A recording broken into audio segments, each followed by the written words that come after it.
ভারতীয় ফুটবলের অনূর্ধ্ব-23 দল আগামী 21শে জুন মানে শনিবার দিনকে মুখোমুখি হতে চলেছে কিরগিজস্তানের সঙ্গে। এটা একটা ফিফা ফ্রেন্ডলি ম্যাচ। এর আগে তারা মুখোমুখি হয়েছিল তাজিকিস্তানের সঙ্গে, তাজিকিস্তানেরই দেশে। আর এই কিরগিজস্তানের ম্যাচটাও কিন্তু তাজিকিস্তানে হবে। তো আমরা তাজিকিস্তানের বিরুদ্ধে 2-1 এগিয়েছিলাম 91 মিনিট অবধি। তারপর আমরা ম্যাচটা আলটিমেট 3-2 গোলে কিন্তু হেরে যাই।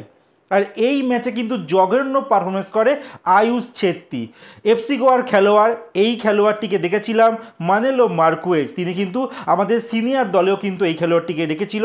প্রথম মানে স্টার্টিং 11 থেকে কিন্তু শুরু করেছিল এই আয়ুষ ছেত্রী। আর এই আয়ুষ ছেত্রীর রেড কার্ডও দেখে, তো আলটিমেট সাফার করতে হয় পুরো টিমকে। বাট এই অনূর্ধ্ব-23 টিম কিন্তু তাজিকিস্তানের বিরুদ্ধে ভালো খেলেছে, খারাপ বলবো না। লাস্ট কিছুটা সময় বাজে খেলেছে বটে, বাট গোলকিপার তো জঘন্য মিস্টেক করেছে, যার জন্য ম্যাচটা আমাদের 3-2 গোলে হারতে হলো। না হলে ম্যাচটা আমরা 2-1 গোলে জিতছিলাম। মানে বুঝতে পারছো, 91 মিনিট অবধি একটা টিম তারা 2-1 এগিয়ে থাকার পর যখন 6 মিনিট এক্সট্রা টাইম দেওয়া হয়, সেখানে আমরা 3-2-তে হেরে যাই। একটা জঘন্য কিন্তু ব্যাপার। আর এই ম্যাচে ভারতীয় টিমের হয়ে কিন্তু গোল করে সুয়েল ভাট, এছাড়া করে পার্থিব গগৈ।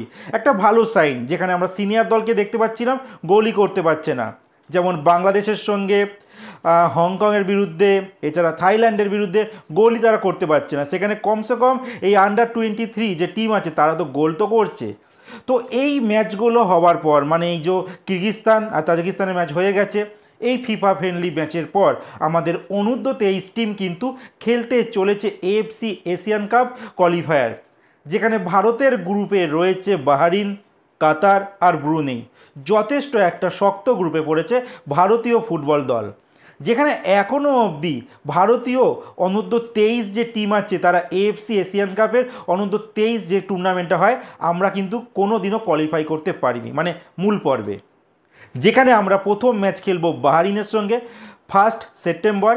আর এই বাহরিন কিন্তু তারা একবার গ্রুপ পর্যায়ের ম্যাচ খেলে ফেলেছে 2020 সালে।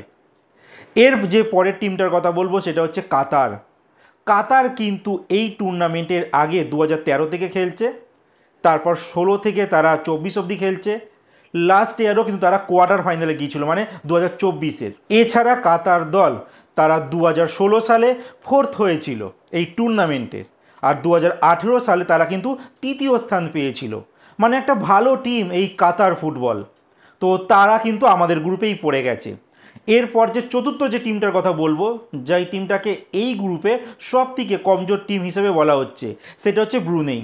তারা কিন্তু ভারতের মতনই অবস্থা, তারা এখনও অবধি কিন্তু এই মূল পর্বে মানে এএফসি এশিয়ান কাপ অনূর্ধ্ব-23 বিভাগের যে টুর্নামেন্ট হয় সেখানকার কোনো মূল পর্বে কিন্তু তারা আজ পর্যন্ত খেলতে পারেনি। তো ব্রুনেইয়ের সঙ্গে ম্যাচটা কিন্তু আছে 7 তারিখে, আর 4 তারিখ রয়েছে কাতারের সঙ্গে। মানে সেপ্টেম্বরে 1 তারিখে রয়েছে বাহরিনের সঙ্গে, 4 তারিখে রয়েছে কাতারের সঙ্গে, আর 7 তারিখে রয়েছে বাহরিনের সঙ্গে। মানে 3টে ভালো ম্যাচ রয়েছে, যেখানে শক্ত ম্যাচ হতে চলেছে কাতারের সঙ্গে। আর বাহরিন ম্যাচটা যদি ভারতীয় ফুটবল দল কোনো মতে বের করতে পারে, তাহলে কিন্তু একটা ভালো কিন্তু আমরা পজিশানে থাকবো। তো জানি না কী হবে এই ম্যাচের রেজাল্ট, বাট আমাদের 21 তারিখ মানে আগামীকাল শনিবার দিকে কিন্তু কিরগিজস্তানের সঙ্গে আমাদের টিম ম্যাচ খেলতে চলেছে ফিফা ফ্রেন্ডলি।